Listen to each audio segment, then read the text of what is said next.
Hello students, मैं हूं गुंजन एरन और अपनी आज की इस वीडियो में हम बात कर रहे हैं क्लास 12th मैथमेटिक्स से चैप्टर 3 मैट्रिसेस आव्यूह की, जिसमें हमारा टॉपिक है आव्यूहों के प्रकार, टाइप्स ऑफ मैट्रिसेस। साथ ही इस वीडियो में आज हम पढ़ने वाले हैं आव्यूहों की समानता, इक्वलिटी ऑफ मैट्रिसेस। तो सबसे पहले बात कर लेते हैं आव्यूहों के प्रकार, टाइप्स ऑफ मैट्रिसेस। आव्यूह कितने प्रकार के होते हैं? तो उसमें नंबर फर्स्ट है स्तंभ आव्यूह, कॉलम मैट्रिक्स। जैसे कि आपको नाम से ही पता चल रहा है, स्तंभ, इसका मतलब है एक ऐसा आव्यूह जिसमें केवल एक स्तंभ होता है। एक स्तंभ वाले आव्यूह को ही स्तंभ आव्यूह कहा जाता है। अब इसमें पंक्तियां तो कितनी भी हो सकती हैं, लेकिन यहाँ जो प्रॉपर्टी है वो स्तंभ के लिए स्पेसिफाइड है कि जो आव्यूह है वह एक स्तंभ वाला ही होगा, स्तंभों की संख्या यहाँ एक ही होगी, तो वह स्तंभ आव्यूह कहलाएगा। तो डेफिनेशन है, एक आव्यूह स्तंभ आव्यूह कहलाता है यदि उसमें केवल एक स्तंभ होता है।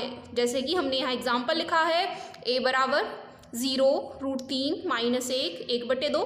यह पहली पंक्ति का अवयव है, दूसरी पंक्ति, तीसरी पंक्ति और चौथी पंक्ति, लेकिन यहाँ एक ही स्तंभ को दिखाया गया है। इसका मतलब है यहाँ इसकी जो कोटि है वो 4 गुणा 1 है। स्तंभ की संख्या का मान यहाँ 1 के बराबर है और डेफिनेशन के अकॉर्डिंग एक स्तंभ आव्यूह वह होता है जिसमें केवल एक स्तंभ होता है। एक स्तंभ वाले को ही स्तंभ आव्यूह कहा जाता है।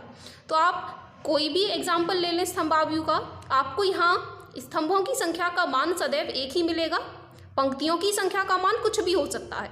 तो यदि हम स्तंभ आव्यूह को व्यापक रूप में पढ़ें, जनरल फॉर्म में पढ़ें, तो हम इसे रिप्रेजेंट करके बता सकते हैं a बराबर aij, जो कि अवयवों को प्रदर्शित करते हैं। आई पंक्तियों की संख्या के हिसाब से कोई भी मान रख सकता है और जे स्तंभों की संख्या के हिसाब से कोई भी मान रख सकता है। जहां इनकी कोटि को हम प्रदर्शित कर रहे हैं m क्रॉस 1 से, क्योंकि स्तंभ आव्यूह में स्तंभों की संख्या तो निश्चित होती है कि एक ही होगी, पंक्तियों की संख्या कुछ भी हो सकती है, इसलिए हमने यहाँ एक वेरिएबल m को लिख दिया है, जहाँ m का मान कुछ भी हो सकता है, 1 2 3 4। आप यह तो जानते ही हैं इसका मान ऋणात्मक नहीं हो सकता है, 0 नहीं हो सकता है, 1 से शुरू होगा। तो यहाँ m क्रॉस 1 कोटि का स्तंभ आव्यूह हमने व्यापक रूप में लिख करके बताया है।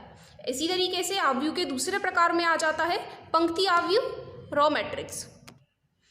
पंक्ति आव्यूह, जैसा कि फिर से नाम से पता चल रहा है, एक ऐसा आव्यूह जिसमें पंक्तियों की संख्या 1 के बराबर होती है, उस आव्यूह को हम पंक्ति आव्यूह कहते हैं। तो डेफिनेशन भी हमने यही लिखी है, एक आव्यूह पंक्ति आव्यूह कहलाता है यदि उसमें केवल एक पंक्ति होती है। हमने यहाँ एग्जाम्पल लिया है, यहाँ केवल एक ही पंक्ति को प्रदर्शित किया गया है और कोई पंक्ति यहाँ नहीं बनाई गई है। स्तंभों की संख्या यहाँ कुछ भी हो सकती है, 1 2 3 4 5, और लेकिन पंक्तियों की संख्या का मान यहाँ केवल एक ही रहेगा। तो यदि फिर से हम इसे जनरल फॉर्म में लिख करके बताएं, ए से रिप्रेजेंट कर सकते हैं, बी से रिप्रेजेंट कर सकते हैं, किसी से भी आप इसे रिप्रेजेंट करके बता सकते हो। तो बी बराबर BIJ, जहाँ इसकी कोटि का मान होगा 1 क्रॉस n।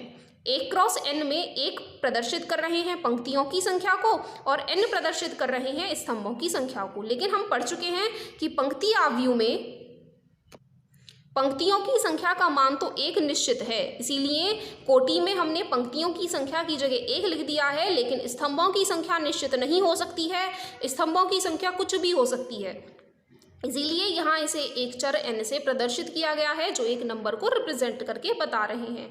तो आपसे यदि पूछा जाता है कि पंक्ति आव्यूह की कोटि क्या होती है, तो पंक्ति आव्यूह की कोटि होती है 1 क्रॉस n। इसी तरीके से पार्ट 3 है वर्ग आव्यूह।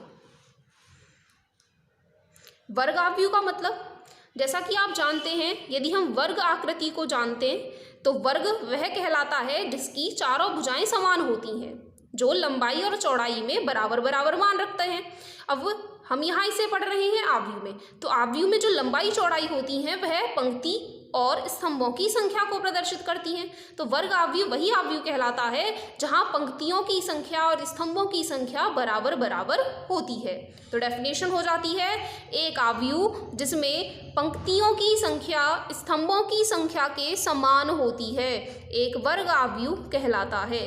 अतः यदि हमें कोई भी आव्यूह m क्रॉस n कोटि का दे रखा है तो उसे वर्ग आव्यूह बनाने के लिए हमें नेसेसरी कंडीशन चाहिए कि m और n के मान बराबर ही होने चाहिए। यदि m और n बराबर नहीं है तो वह वर्ग आव्यूह नहीं कहलाएगा। एक आव्यूह वर्ग आव्यूह तभी कहलाएगा जब वो पंक्तियों की संख्या स्तंभों की संख्या के बराबर होगी, और जब ऐसा हो जाएगा तो उस वर्ग आव्यूह को हम n कोटि का वर्ग आव्यूह कहेंगे, या इसे m कोटि का भी वर्ग आव्यूह कह सकते हैं, क्योंकि दोनों बराबर बराबर मान हैं। जैसे मान करके चलिए हमें यहाँ 2 क्रॉस 2 दे रखा है, तो m बराबर n अर्थात 2 बराबर 2 है, तो यह हो जाता है कोटि 2 का वर्ग आव्यूह।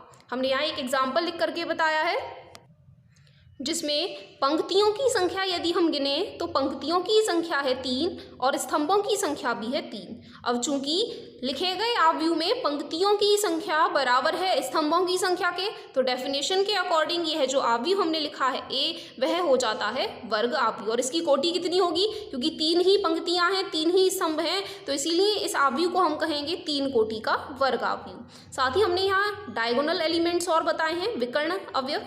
विकर्ण अवयव क्या कहलाते हैं, जैसे कि मान के चलें यह हमने एक वर्ग बना दिया है, तो वर्ग में यदि हम इनके आमने सामने वाले बिंदुओं को मिला देते हैं तो यहाँ यह कहलाते हैं विकर्ण पर स्थित अवयव। a11, a22, a33 विकर्ण वाले अवयव वह कहलाते हैं जहाँ पर अवयवों में i और j के मान बराबर बराबर होते हैं, क्योंकि ये aij का व्यापक रूप होता है। तो aij में i और j के मान जब बराबर बराबर होंगे, क्या क्या मान हो सकते हैं i और j के, क्योंकि मैक्सिमम वैल्यू हमें 3 दे रखी है, स्टार्ट होती है 1 से, 1, 2 और 3, तो इसीलिए यहाँ अवयव भी हमें 3 मिलेंगे, a11, a22 और a33। यह कहलाते हैं किसी भी वर्ग आव्यूह के विकर्ण अवयव। अब यदि हम इसके जनरल फॉर्म की बात करें, व्यापक रूप में हम एक वर्ग आव्यूह को कैसे रिप्रेजेंट करके बताएंगे, तो कोई भी आव्यूह हम रिप्रेजेंट करके बताते हैं aij और उसके आगे उसकी कोटि लिख दी जाती है। लेकिन वर्ग आव्यूह में तो पंक्ति और कॉलम, पंक्ति और जो हमारे स्तंभ हैं वह एक जैसा मान रखते हैं, तो इसीलिए हम यहाँ m क्रॉस n की जगह m क्रॉस m लिख रहे हैं, जिसे हम कहेंगे m कोटि का वर्ग आव्यूह। और इसके जो अवयव होते हैं a11, a22, a33, इसी तरीके से ये कहाँ तक जाएंगे, जितनी उसकी कोटि होती है।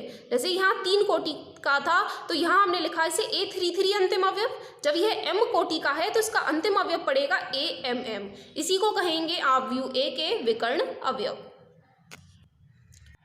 टाइप 4 है विकर्ण आव्यूह डायगोनल मैट्रिक्स। तो एक ऐसा आव्यूह जिनमें विकर्ण के अलावा अन्य सभी स्थितियों वाले अवयव शून्य के बराबर होते हैं, ऐसे आव्यूह को हम विकर्ण आव्यूह कहते हैं। जैसे कि मैंने यहाँ एक एग्जाम्पल लिया है, एक लिया है कोटि 1 का, दूसरा है कोटि 2 का और तीसरा है कोटि 3 का। साथ ही जब भी हम विकर्ण आव्यूह पढ़ते हैं तो वर्ग आव्यूह में ही विकर्ण आव्यूह हो सकते हैं। यदि कोई दिया गया आव्यूह वर्ग आव्यूह नहीं है तो फिर वह विकर्ण आव्यूह की कंडीशन को भी फुलफिल नहीं करके बताएगा, तो एक वर्ग आव्यूह ही विकर्ण आव्यूह हो सकता है, ये भी हमें याद रखना है। अब हमें यहाँ देखें, पहली कोटि का दिया है 1 ही अवयव होगा, जो कि डायगोनल पे भी पढ़ रहा होगा, तो वह तो अशून्य आप देख ही रहे हैं। यदि हम 2 कोटि का देखें तो यहाँ विकर्ण वाले जो अवयव हैं वह हैं -1 और 2, और इनके अलावा और जो भी अवयव हैं वह सभी शून्य हैं, तो इसका मतलब है यह विकर्ण आव्यूह है। तीसरी कोटि में यदि हम देखें तो फिर से विकर्ण वाले अवयवों में 5, 2, 3 आ रहे हैं, और इसके अलावा जितनी भी स्थितियाँ हैं सभी अवयव शून्य के बराबर हैं। तो इस प्रकार से एक वर्ग आव्यूह जो कि हम रिप्रेजेंट करके बताते हैं Bij, जिसकी कोटि m क्रॉस m के रूप की होती है, स्तंभों की संख्या पंक्तियों की संख्या बराबर बराबर होती है, तो एक वर्ग आव्यूह विकर्ण आव्यूह कहलाएगा यदि विकर्ण के अतिरिक्त जितने भी अवयव हैं वह सभी शून्य हो। तो यदि हम इसके जनरल फॉर्म पढ़ें तो हम पढ़ेंगे एक आव्यूह Bij जो कि वर्ग आव्यूह है, m क्रॉस m के रूप का है, m क्रॉस m कोटि का है, वह विकर्ण आव्यूह कहलाएगा यदि Bij का मान 0 के बराबर हो, जबकि i और j आपस में बराबर ना हो। Bij 0 बराबर है जब i और j बराबर नहीं है, का मतलब है यह सभी अवयव जो कि विकर्ण पर नहीं पड़ रहे हैं, क्योंकि यदि i बराबर j होगा तो हमें जो अवयव मिलेंगे वह मिलेंगे B11, B22, B33, इसी तरीके से जो भी हमें कोटि दे रखी है उतने हिसाब से हम इन अवयवों को आगे बढ़ाते चले जाएंगे। जैसे यदि हम 3 कोटि का देखें तो B11, B22 और B33, इन तीनों अवयवों के अलावा बाकी सभी शून्य हैं। तो यहाँ यही लिख करके बताया गया है बी आई जे का मान 0 के बराबर है जब यह दोनों आई और जे बराबर नहीं है, अर्थात इन अवयवों को छोड़ करके सभी अवयव शून्य के बराबर हैं। तो यहाँ हमने एग्जाम्पल लेकर के बताए हैं आपको। साथ ही इनका डिनोशन भी देख लेते हैं। यदि हमें विकर्ण आव्यूह दे रखा है तो इस विकर्ण आव्यूह को हम इस रूप में भी लिख करके बता सकते हैं, डायगोनल अर्थात विकर्ण -1, 2। -1 पहला अवयव है विकर्ण पर और दूसरा अवयव है 2 के बराबर। तो ये हो जाता है विकर्ण आव्यूह को प्रदर्शित करने का तरीका। 5th टाइप है अदिश आव्यूह स्केलर मैट्रिक्स। ये विकर्ण आव्यूह का एक स्पेशल केस होता है। यदि हमें एक विकर्ण आव्यूह दिया गया है और साथ ही विकर्ण पर पड़ने वाले सभी अवयव एक समान हैं तो उस विकर्ण आव्यूह को हम अदिश आव्यूह कह देते हैं। तो इस तरीके से ये विकर्ण आव्यूह का एक स्पेशल केस हो जाता है। यदि एक विकर्ण आव्यूह में इसके विकर्ण के सभी अवयव समान हैं तो वह आव्यूह अदिश आव्यूह कहलाता है। जैसे कि हमने यहाँ कुछ एग्जाम्पल्स लिए हुए हैं, आप देखेंगे यहाँ तो एक ही अवयव आएगा तो यहाँ तो किसी से तुलना कर ही नहीं सकते हैं। लेकिन कोटि 2 का हम देखें तो विकर्ण वाले दोनों अवयव समान हैं। कोटि 3 में देखेंगे तो विकर्ण के तीनों अवयव समान हैं। इस तरीके से एक विकर्ण आव्यूह एक अदिश आव्यूह कहलाता है यदि इसके विकर्ण के सभी अवयव समान हैं। यदि हमें इसे जनरल फॉर्म में लिख करके बताएं तो एक आव्यूह जो कि हमें दिया गया है वह अदिश आव्यूह बन जाएगा, जबकि सबसे पहले तो हमें चाहिए कंडीशन इसे विकर्ण आव्यूह बनाने की। तो विकर्ण आव्यूह में जो हमने कंडीशन पढ़ी है वह है बी आई जे का मान 0 है जबकि आई और जे बराबर नहीं है। विकर्ण के अलावा सभी अवयव 0 हों तो पहली स्थिति तो हमारी यही आ जाती है कि विकर्ण के अलावा जितने भी अवयव हैं वह सभी 0 के बराबर हों। साथ ही दूसरी कंडीशन में हमें चाहिए विकर्ण आव्यूह के साथ साथ विकर्ण के अवयव बराबर हों। तो विकर्ण के अवयवों को प्रदर्शित करने के लिए हमने लिखा है बी आई जे का मान कोई भी कांस्टेंट है, एक अचर राशि है, एक समान मान को प्रदर्शित कर रही है जबकि आई और जे बराबर हैं। आई और जे बराबर का मतलब है विकर्ण वाले अवयव का मान निश्चित है, के बराबर है, जहाँ के कोई भी अचर को प्रदर्शित करके बताते हैं। फिर से यदि हम इसकी जनरल फॉर्म को फिर से रिवाइज करें तो जनरल फॉर्म में एक अदिश आव्यूह क्या कहलाता है, एक वर्ग आव्यूह एक अदिश आव्यूह कहलाएगा।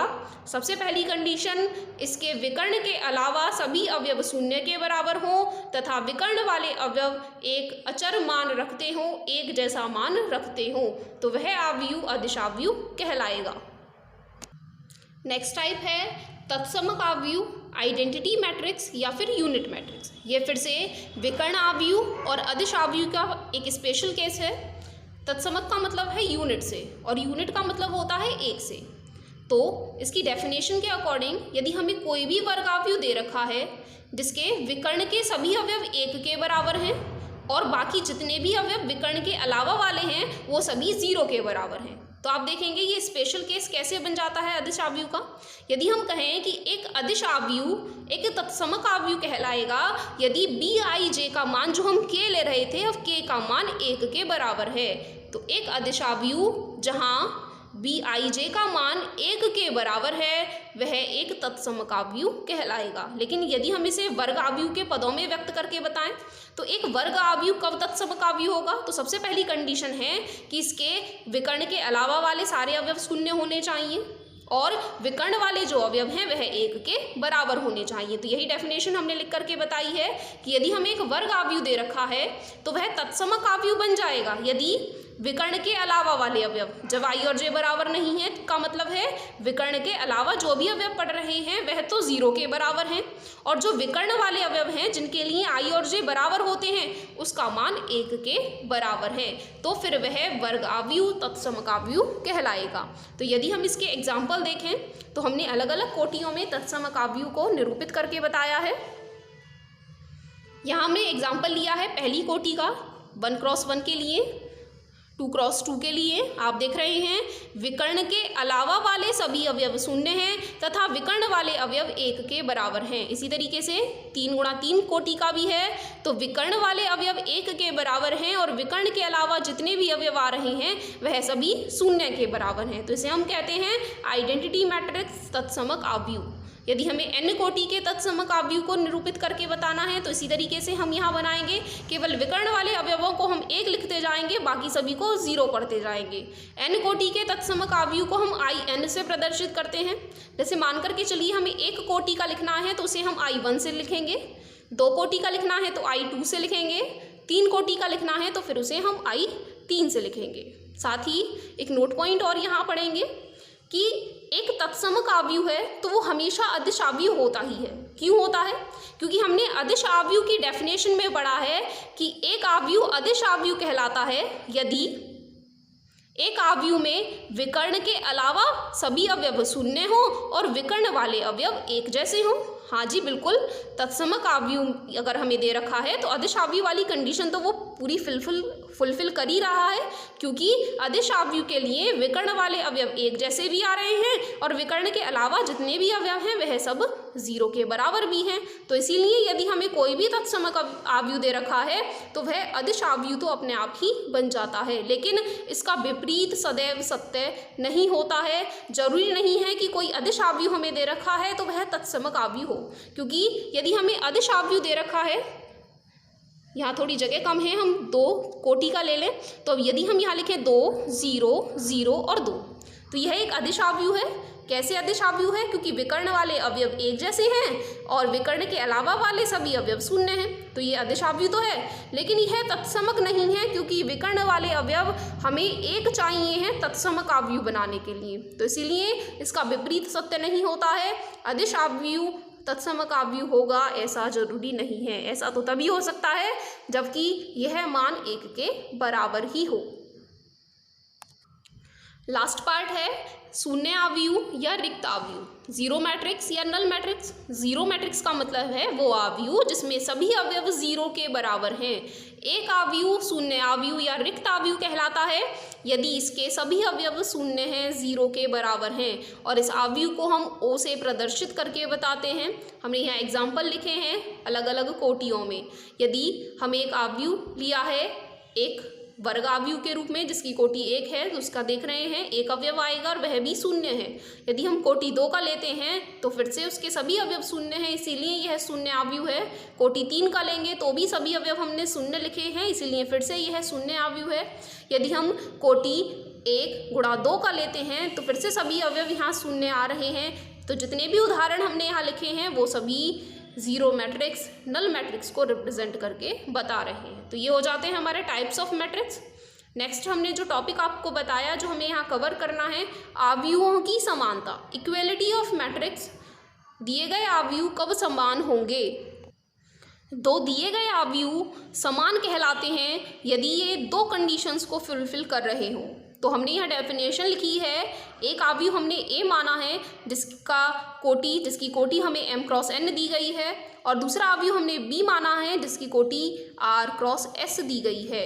यह दोनों आव्यूह A और B समान कहलाएंगे यदि सबसे पहले तो इनमें पंक्तियों की संख्या बराबर हो। A में जितनी पंक्तियां हैं उतनी ही B में पंक्तियां हो, साथ ही A में स्तंभों की संख्या और B में स्तंभों की संख्या आपस में बराबर बराबर हो। तो इसीलिए हमने यहाँ फर्स्ट कंडीशन में लिखा है सबसे पहले तो यहाँ पंक्तियों की संख्या और यहाँ पंक्तियों की संख्या अर्थात M और R बराबर बराबर हो। दूसरी बार में A में स्तंभों की संख्या और B में स्तंभों की संख्या N बराबर S हो।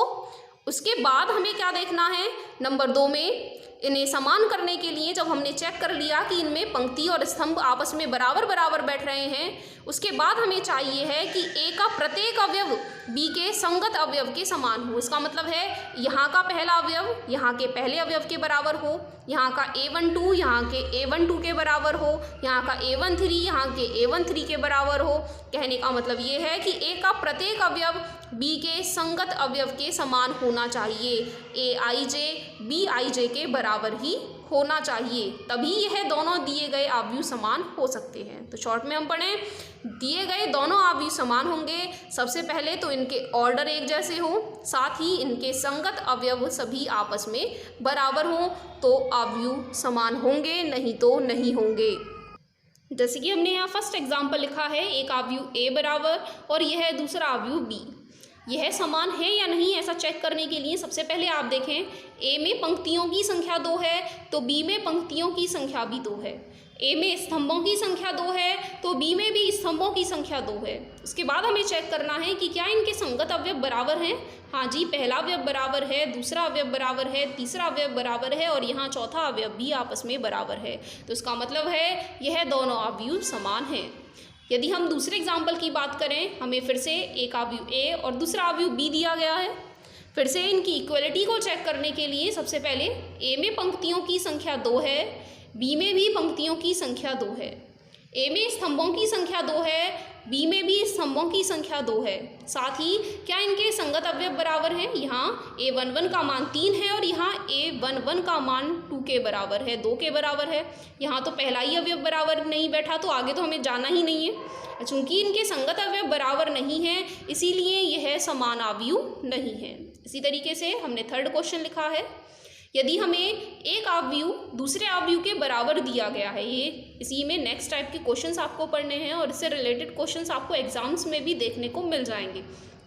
यदि एक अवयव दूसरे अवयव के बराबर दे रखा है तो हमने पढ़ा है दो अवयव बराबर तभी हो सकते हैं जबकि इनमें पंक्ति और स्तंभों की संख्या बराबर हो तथा इनके संगत अवयव बराबर हो। तो आपको क्वेश्चन पूछा जाएगा, एक अवयव यहाँ दे दिया, एक अवयव यहाँ, हो सकता है एक अवयव में वह कुछ चर दे दें आपको और दूसरे अवयव में अचर मान दे दें और पूछा जाएगा कि यह जो चर वाले मान हैं इनके मान ज्ञात करके बताइए।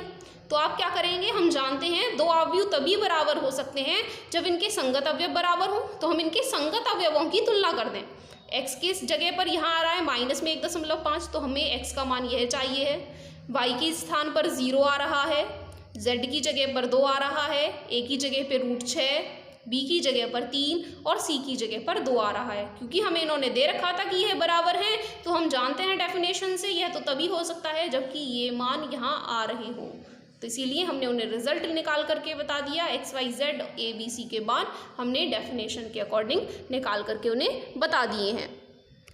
अवयवों की समानता से रिलेटेड कुछ क्वेश्चन और समझ लेते हैं क्योंकि इंपॉर्टेंट टॉपिक है ये। तो हमने यहाँ क्वेश्चन लिखा है, दो अवयव बराबर दिए गए हैं और हमसे पूछ रहे हैं A B C X Y Z के मान ज्ञात करके बताइए। तो हम वही डेफिनेशन का यहाँ इस्तेमाल करेंगे। चूंकि हमें अवयव बराबर बराबर दिए गए हैं तो इसका मतलब है इनके संगत अवयव जो हैं वह बराबर बराबर होंगे। तो आप यहाँ लिख करके बताएंगे, चूंकि दिए गए अवयव समान हैं इसीलिए इनके संगत अवयव समान होंगे। तो संगत अवयवों की यदि हम तुलना कर लेते हैं तो बराबर अवयवों के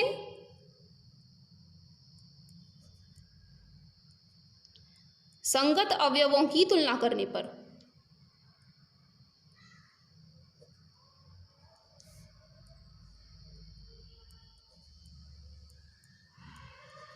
तो आप देख रहे हैं यहाँ a11 की जगह पर है x + 3 जबकि यहाँ a11 की जगह पर लिखा हुआ है 0।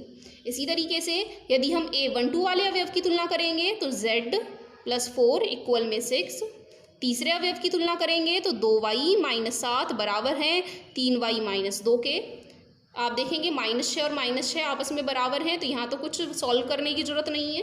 लेकिन यहाँ पर a-1 बराबर है -3 के, a-1 बराबर है -3, 0 बराबर है 2c + 2 के। अगले अवयव को देखेंगे तो b-3 बराबर है 2b + 4 के।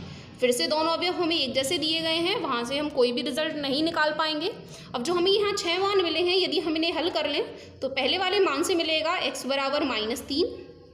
यहाँ यदि इन्हें हल करेंगे तो z बराबर में 6 से 4 घटाएंगे तो 2।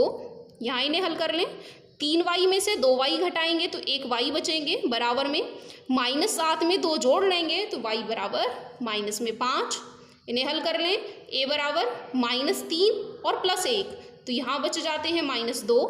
यहाँ हल करेंगे तो 2c बराबर में -2 और 2 का भाग और कर लेंगे तो c बराबर में -1। इसी तरीके से b बराबर 2b में से 1b घटा रहे हैं तो b और यहाँ -3 और -4 बराबर हो जाते हैं -7। तो हमसे यही मान वो पूछ रहे थे कि x y z a b c के मान निकाल करके बताइए। तो हमने अवयवों के इक्वलिटी की जो डेफिनेशन थी उसको इस्तेमाल किया क्योंकि हमें दोनों अवयव बराबर दे रखे हैं तो इनके संगत अवयवों की तुलना करने पर हमें इनके मान मिल जाते हैं। इसी तरीके से क्वेश्चन हमने और लिखा हुआ है। क्वेश्चन में फिर से दो अवयव बराबर दिए गए हैं, हमें ए बी सी तथा डी के मान ज्ञात करके बताने हैं। तो जैसे कि हमने पहले वाले क्वेश्चन में अपनी डेफिनेशन इस्तेमाल की है, क्योंकि दिए गए अवयव बराबर बराबर हैं तो इसीलिए इनके जो संगत अवयव हैं वह भी बराबर बराबर होंगे। तो हम यहाँ फिर से संगत अवयवों की तुलना कर लें।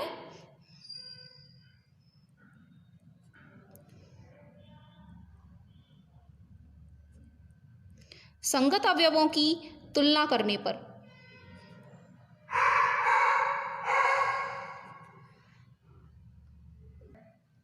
पहला अवयव है 2a + b और यहाँ इसका संगत अवयव है 4। आप देख रहे हैं इस समीकरण में दो चर आ रहे हैं, तो इसका मतलब है इसे हम एक समीकरण के द्वारा तो हल नहीं कर सकते हैं, इसे हल करने के लिए हमें एक और समीकरण की जरूरत पड़ेगी। इसी तरीके से दूसरे अवयव को यदि हम देखें तो a - 2b और इसका संगत अवयव है -3, इसे हम कहेंगे समीकरण नंबर 2। और जितने भी संगत अवयव हमें दिए गए होते हैं सभी को हमें यहाँ हल करना होता है।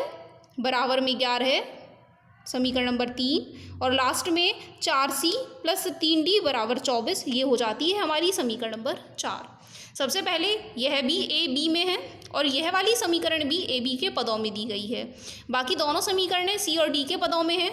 तो यहाँ जो हम जोड़े बनाएंगे वो पहली और दूसरी समीकरण का, इन दोनों को हल करके a b ज्ञात करेंगे और यहाँ इन दोनों समीकरणों को हल करके हम c और d के मान ज्ञात करके बताएंगे। तो सबसे पहले हम हल कर लेते हैं समीकरण 1 व 2 को।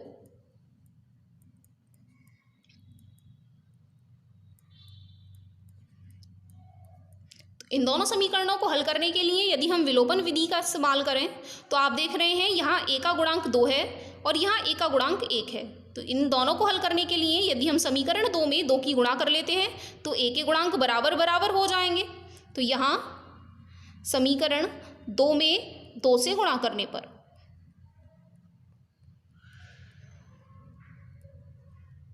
और उसे समीकरण 1 से घटा लेने पर, समीकरण 1 है 2a + b = 4 और समीकरण नंबर 2 में 2 से गुणा करने के बाद हमें मिल जाएगा 2a - 4b = -6।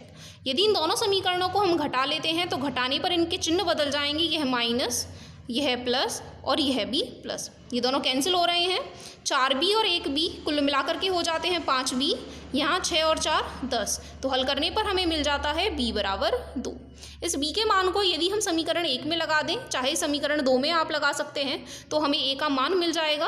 तो समीकरण 1 से 2a + b का मान, क्योंकि समीकरण है 2a + b और b का मान हमें मिल गया है 2 बराबर में 4। फिर से हम इन्हें हल कर लें, 2 घटाएंगे तो 2 बचेंगे, 2a = 2 है तो a बराबर हो जाएगा 1। तो यहाँ हमें b का आंसर मिल जाता है 2 और a का आंसर मिल जाता है 1। इसी तरीके से हम समीकरण नंबर 3 और 4 को भी हल करके बताएंगे। अब यहाँ समीकरण 3 व 4 का हल फिर से देख लें, हमें इन्हें विलोपन विधि से हल करने के लिए क्या कुछ गुणा करनी पड़ेगी। यहाँ c का गुणांक है 5 और यहाँ c का गुणांक है 4। यदि हमें इन दोनों को बराबर बनाना है तो यहाँ 4 की गुणा और यहाँ 5 की गुणा करनी पड़ेगी। लेकिन यदि हम दूसरे ऑप्शन को देखें, डी वाले ऑप्शन को देखें, तो यहाँ गुणांक 1 है और यहाँ गुणांक 3 है। इन दोनों को बराबर बनाना ज़्यादा आसान है। यदि हम यहाँ 3 की गुणा कर लेते हैं तो यह बराबर बराबर हो जाएंगे। तो हम यही तरीका अपनाएंगे, डी को बराबर बनाएंगे। तो यहाँ समीकरण 3 में 3 से गुणा करने पर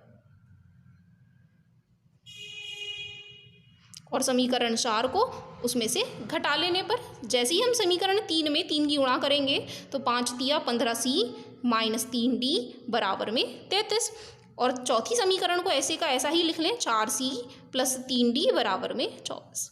इन दोनों समीकरणों को हल करने के लिए यदि हम इन समीकरणों को जोड़ लेते हैं, क्योंकि अब यह दोनों पहले से ही विपरीत चिन्ह में है, जोड़ने पर ही ये कैंसिल हो जाएंगे।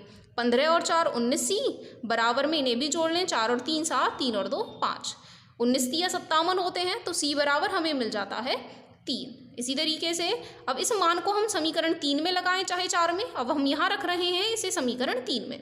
तो समीकरण 3 है 5c - d, 5 × c का मान -d बराबर में 11, 5 × 15 - d = 11, तो d बराबर बच जाते हैं 15 से 11 घटाने पर 4। यह मिल जाता है हमें d का मान। वो हमसे a b c d के मान ही पूछ रहे थे, तो चाहे तो आप इन्हें ऑर्डर में लिख करके बता सकते हैं। a का मान 1 है, b का मान 2 है, c का मान 3 है और d का मान 4 हमें मिला है। ये हो जाता है हमारा आंसर। तो अपनी आज की इस वीडियो में इतना ही। धन्यवाद।